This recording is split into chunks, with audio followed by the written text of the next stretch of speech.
Welcome back to my YouTube channel, and thank you to the new subscribers. We see you, we love you, and we welcome you to this platform where we talk about autism awareness, where we share our lived experiences, the lessons we've drawn from this journey, and the highs, the lows, and the take-home messages we are getting from this journey that we are on of supporting my son who is on the autism spectrum. My name is Nerissa and I'm a mother of 3. I come here and share all things autism. And today I want to talk about how do we track progress? How do we track progress in an autism individual? And remember, progress or success is not linear. It's not one size fits all. What I might call a success story might not even be a success story from your end, because maybe it was not even one of the important aspects that you wanted your child or the loved one that you are supporting on the autism spectrum. Maybe it was not even one of those items on to-do list or to achieve list. But for me, it would be a very big successful story. But I just want to share what I understand, and maybe, just maybe, it can help 1 or 2 people. Right, so let's get into it. Progress in autism. Progressing, just as the name suggests, it means moving or improving, moving from one place to another. That means we are progressing, we are not remaining stagnant. And that is something that we value so much in the looking after or caring for autistic individuals, because what we want is progress. We want our children to progress. We want our loved ones to progress. And progress has got different faces, different impact on different people. And as a loved one that you are supporting progresses in their journey, you also feel the progress as a family. I remember when we migrated from Africa to come to the UK, the first few months my son was not going to school. He was warm, and the first time he got into a school and he started going to school, that progress, the entire family felt it, the impact, because there was a lot of things that we were being impacted on by just having my son at home. So when he finally got a place in school, we felt that progress. We celebrated that progress. And because it does impact on everyone else's routine. If he is staying home, that means there's a lot of working with him that is involved. There's a lot of interaction with him, and that impact on a day-to-day basis is felt.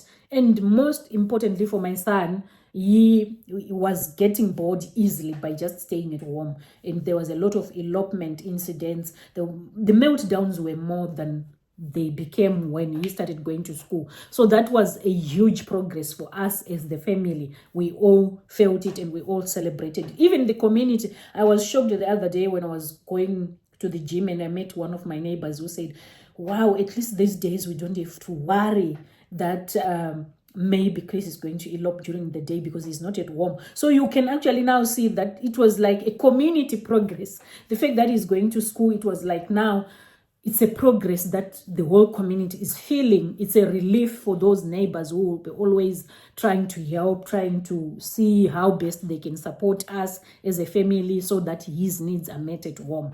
So when we talk of progress, it's not an individual thing, especially for a child that you are raising as a village, that you are raising as a family, that you are raising as a community, because all that, when there is no progress, everyone feels it. That means when there is progress, everyone feels it as well. I want to talk about progress in communication skills.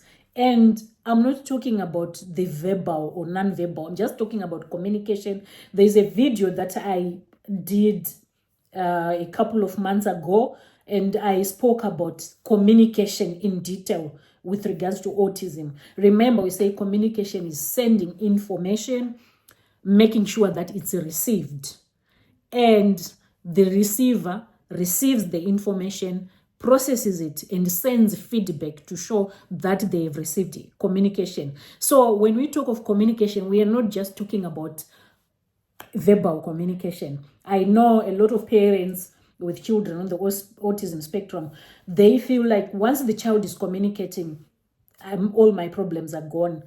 It's not the case. Sometimes you might need, not even sometimes, in most cases, you need to keep supporting your child. You need to keep supporting them with their communication skills. If they now have speech, you need now to help them to use that speech in the appropriate way. You need also to help them to be able to communicate effectively, with them understanding all the communication cues. So it's something that communication is a learned skill. We can teach them, autistic or not autistic. Communication is a learned skill. It's a skill that we keep enhancing in our children.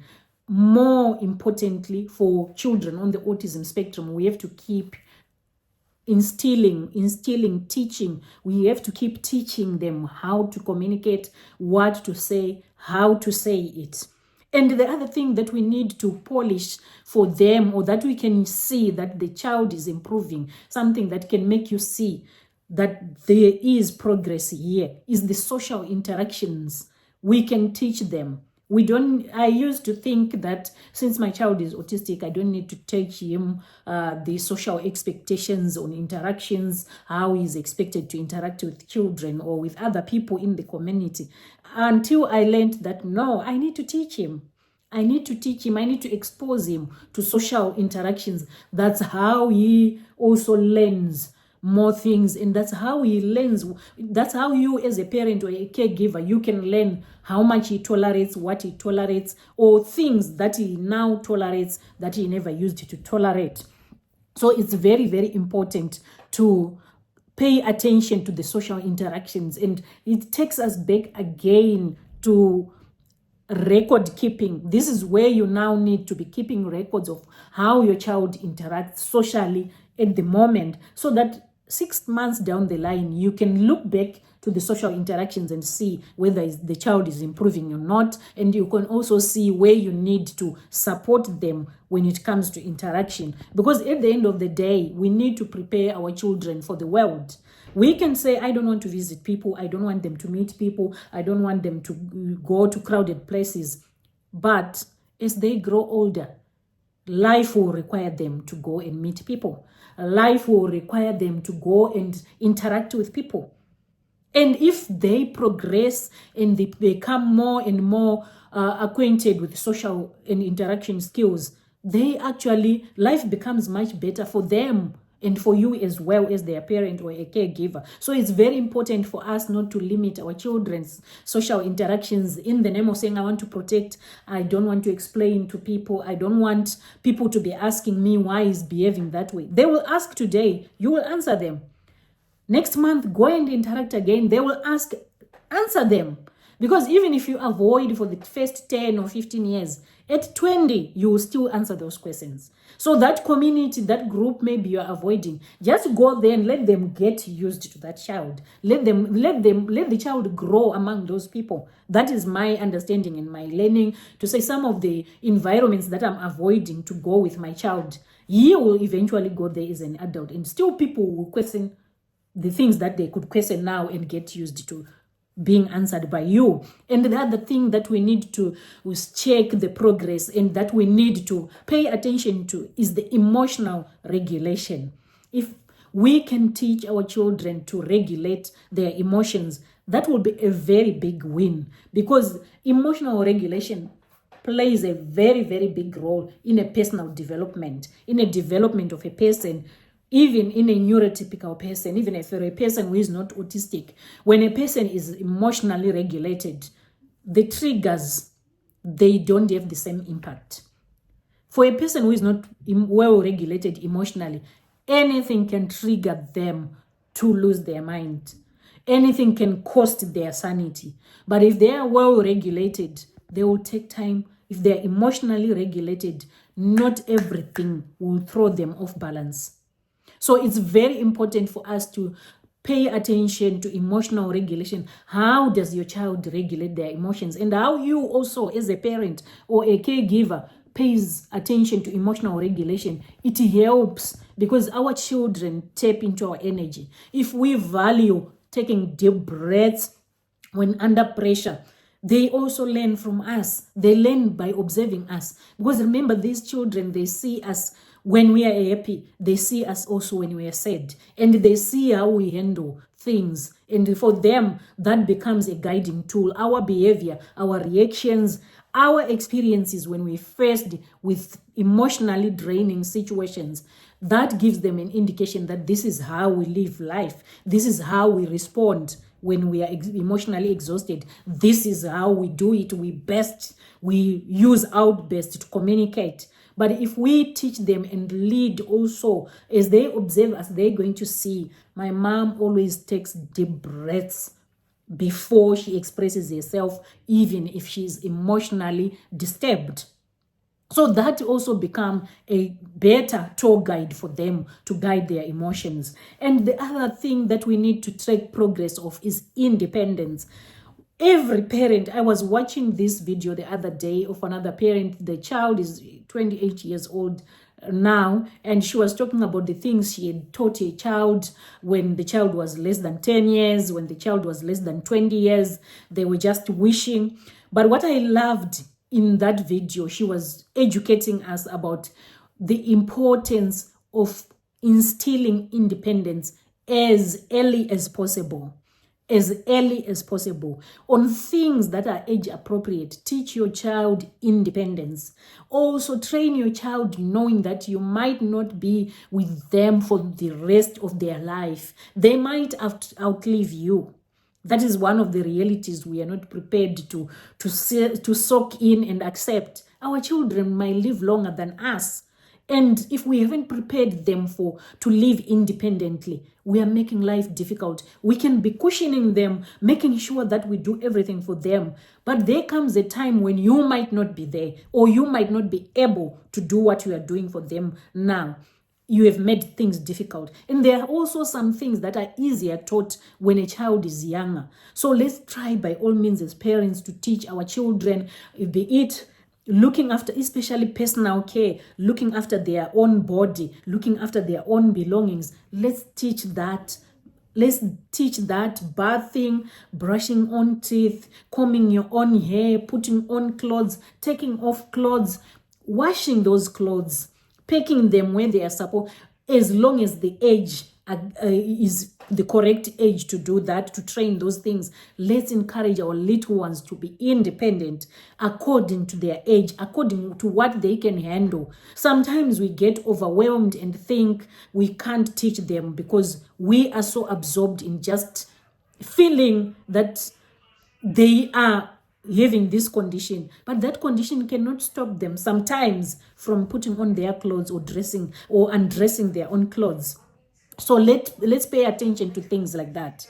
The other aspect that we can look into also is sensory management. We need to track progress in sensory management, how our child on the autism spectrum is managing their sensory input. How are they managing sensory overload? What is it that we can do to reduce that? Because when we manage sensory input, we minimize things like meltdowns. We minimize the sensory overload, and we make life much easier for them.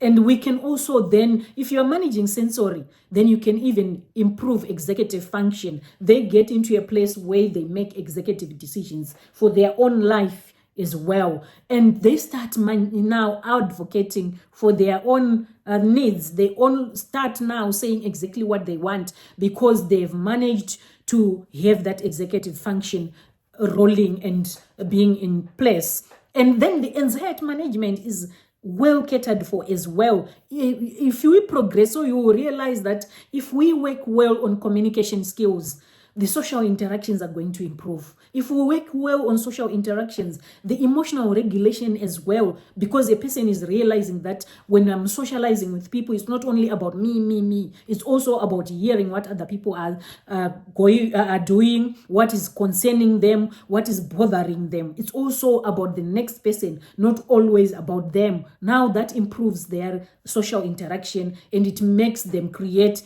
healthier relationships. And then it can go on, it can succeed to independence, executive function, sensory management, and they're in a position to advocate for what they want. They're in a position to say, no, I don't like that. I prefer this. What you are making, that food that you are making, I don't like it. Not only being in a position of sitting there and waiting for people to make food and then having a meltdown because that's not the food I want. Involve them in making that food, so that as you are making it, they can decide whether that is what they want or not. And then also, they are in a better position to manage their anxiety. Let's train our children on this autism spectrum, things like taking deep breaths. Let's teach them to manage their anxiety. Let's talk about journaling. Let them take stock of their thoughts, their thought process. Let them process their thoughts and be accountable. Let them be able to record what they are thinking and evaluate their thoughts if it's something they are proud of. That helps with anxiety management. And as well, we explore interests and hobbies.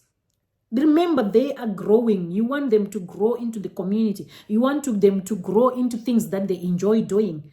Let them join clubs, join sports, and be proudly accepting themselves. Before we ask the next person to accept our children, let's instill the sense of self-acceptance in them, the self-care routines, things that they enjoy. Let them be in a position where they can ask for a foot massage if they need it.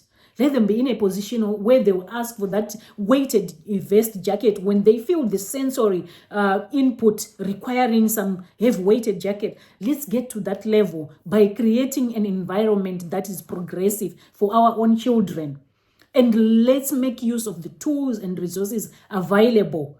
If there is need for support group, for him having support groups going on, or we can create them if there is none in our community, we can have a support group that will help our children thrive. Maybe we can run a certain drive that we know this is also to support. It's a giving back to the community, but at the end, it's supporting my child's mental health. I hope this has really spoken to one or two people, and please do let me know what you think progress means to you. I would love to hear from you, and until then, see you in the next video. But before that, let me show you one of the tools or resources that I have and that I would love to share with you. This is the resource that I was talking about, and please do look up for it. Get in touch if you want. It's a book written by one of my oldest son, and it's about autism awareness, siblings perspective unveiled. The title is Care by Default. Please do look it up or get in touch with me, and I can get a copy to you. You remain blessed, and see you in the next video.